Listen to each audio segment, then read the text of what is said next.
This is lecture number 3 in the hermeneutics course. We are learning how to observe the text because we need to observe, interpret, and apply. Our problem with observation is we get sleepy, our eyes close. So in our last lecture, we were looking at the method of structural diagram, and you learned how to do that, and you practiced that. Now this is much simpler. This method, this tool for observation is called 6 important questions. The 6 questions.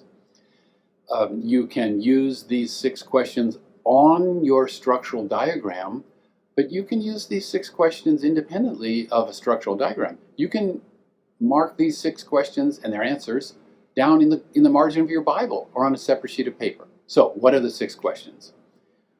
As you are observing the text, ask the text, who? For instance, who is involved in this passage? Who is there? Who is speaking? Who is doing things? Who is receiving things?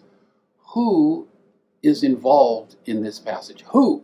So just ask who. You can ask what. What is the theme of this text? What is happening? What is going on? What? You can also ask when. When did this happen? When will this happen? When is this happening? Is there any time that's reported that you're told about in this passage? You can ask where. Is there a geographic element in this passage? Where is this passage happening? Where are they going? Where have they come from? Where are they talking about a certain place? Where are they talking about? Where?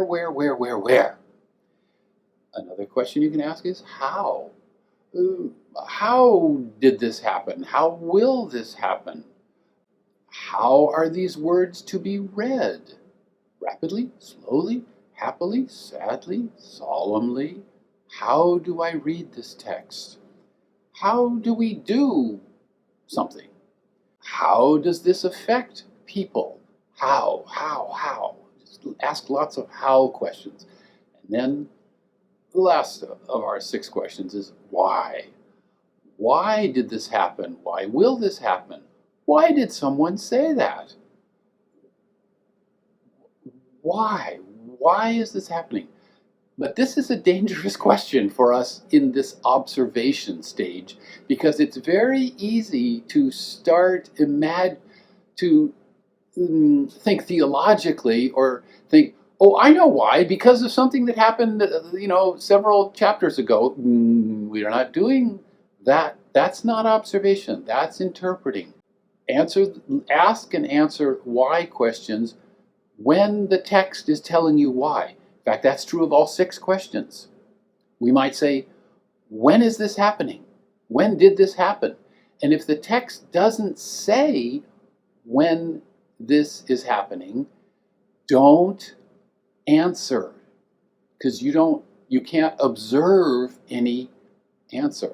If you know from 3 paragraphs ago that this text is happening in Galilee, but the text that we're observing doesn't mention the location, you can ask, where did this happen? But you can't answer that as an observation.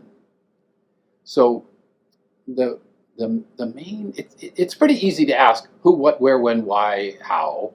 It's pretty easy to ask our 6 questions. The hard part in this observation technique is to discipline ourselves so that we only write down answers which are in the text. Why did the Lord Jesus say that to Peter? If the text doesn't answer that question, you can't answer it at this point because we're observing here. And we have to, an important part of this inductive Bible study method is to be clear on what's an observation. What can I point to in the text And what's an interpretation? That I'm coming to this interpretation with very sound mental process. Fine, that's fine.